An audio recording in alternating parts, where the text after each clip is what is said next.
This is the brand new Harley Benton JA-60CC. And spoiler alert, it's the best Harley Benton I've ever played.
I am blown away with the quality of this guitar. I don't usually start my videos like this, but I'm genuinely shocked. In this video, I'm going to go over the specs, play you some sounds, and give you my opinion on this guitar. Now, Harley Benton had a Jazzmaster style guitar before this. This is a new revamped version of that guitar, and they've added new colours. You can now get them in Lake Placid Blue, Inca Silver, Seafoam Green, although to me it looks a lot more like Surf Green, Dakota Red, and this Shell Pink. All very cool colours, and they've definitely made it very difficult to decide which one. Let me know down below which one is your favourite colour or which one you would choose. I'd be really interested to hear. These guitars are £155, €179 or $149, less than half the price of the equivalent Squire Classic Vibe model. The body is basswood, and this one has a flawless shell pink poly finish. The comfortable C-shaped neck is made from caramelised Canadian maple and comes with a bound laurel fretboard. And that fretboard has block inlays, and that really adds to the premium feel and look of this guitar. It has a 25.5-inch scale length and 21 frets. The pickups are listed as two Roswell JM Alnico 5 vintage style. This is where things aren't so clear, but more on that later. It has a single volume, single tone, a three-way pickup selector switch, a Tunematic style fixed bridge, Cluson style tuners, and chrome hardware. As I mentioned before, the finish is perfect and the colour looks just as it does in the website photos. Before I talk about the neck, I just want to make it clear that I bought this guitar. It wasn't given to me. I didn't receive any discounts. This guitar wasn't cherry-picked in any kind of way as far as I know. So this is where this guitar gets interesting. The feel of the satin neck is unbelievable. It feels expensive, premium. It feels like a high-end neck. The neck, binding and fretboard just feel one seamless transition between the different materials. The fret job is probably the best of any guitar that I've had on my channel so far. They are 100% perfect. No sharp fret ends, no fret sprout. Most impressively, have been polished to perfection on a £155 guitar. I've had two brand new Fender Player Series guitars this year, and the fret job and setup has been far better on this Harley Benton than it was on either of those guitars, and they were about 4 times the price of this. I like the tuners. They're the split shaft vintage Cluson style ones, and they feel very good. Combined with the well-cut nut, I haven't had any tuning issues whatsoever. I wouldn't be in a rush to upgrade these tuners. Something I didn't realise until recently was that the body size is slightly smaller than a traditional Jazzmaster. For me, that's a change that's very welcome. I'm not really into big, cumbersome bodies, and it's something that's always put me off the bigger offset guitars. From the spec sheet, I think we're to believe that it comes with Jazzmaster pickups. I'm far from a Jazzmaster connoisseur, but they do seem to be deeper than the traditional very flat Jazzmaster pickups. And in my opinion, they sound a lot more like P90s than normal single coils or Jazzmaster pickups. And this could also be because Jazzmasters traditionally use 1 meg pots as opposed to the usual 250k ones used with single coils or 500k ones used with humbuckers.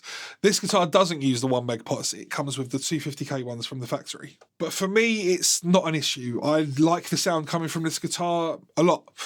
I'm not going to pretend I'm a single coil or even a P90 person, because I'm just not as my main everyday sound anyway. But I do really like what I hear coming from these pickups. They've got a good amount of output and are not overly bright or harsh. There's something I don't like is the three-way switch. It's a very cheap feeling, it sticks, it's loud, it's clunky, and it ruins the overall feel of the guitar. And the way it's positioned to select from left to right instead of up to down, it's just annoying. I'll definitely sort it out at some point, but that's my only real complaint with this guitar. It comes shipped with 10 to 46 apparently unbranded strings, but they feel fine, not like the cheap, nasty feeling generic ones that we're used to at this price point. Now I'd like to play you some different sounds for you guys. All the sounds you'll be hearing will be through a vintage 30 loaded 212 with a Shure SM57 microphone.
I'll make another video on this in a while once I've really spent some time getting to know this guitar. It's still kind of my initial impressions. But so far to me, this is a Jazzmaster for people that don't really like Jazzmasters, maybe. Or who are not ready to jump in 100% to a traditional Jazzmaster. And the reason I say this is because all the things that put me off a Jazzmaster have either been removed or fixed. The fact that it has a hardtail and not some kind of weird, complicated offset style trem. It's more practical in real world playing, unless you're playing music that lends itself to that, and I'm really not. The way that they haven't included the small sliders or controls up here, I don't need that. I definitely don't want that. 2 controls and a 3-way is more than enough for me. Then again, if I had my own way, I'd probably lose the tone knob as well. I'm glad that they haven't gone with normal sounding Jazzmaster pickups or wiring. It's very niche, and I think this kind of sound will make more people happy. And the smaller body size is just much more appealing to me. I made the mistake of assuming that I knew what this guitar was going to be before even plugging it in. Indie, jangly stuff, punky, surf maybe, possibly able to pull off a bit of lightweight pop punk. So that's what I intended the intro track to be, but that's far from what came out of this thing. And I'm far from an Offset hater, so don't get offended. It's just not who I am as a player. I'm a heavier rock person. I like looking at offsets. They're actually quite fascinating, but not for me yet. Maybe this could become my gateway into offsets. Who knows? If you're looking at other good value for money guitars in this price range, then check out this guitar just here. Up until today, I thought it was the best guitar in its price range, but I think it may have just been beaten by this. All the relevant links will be in the description below. I hope you've enjoyed this video. Thank you so much for watching.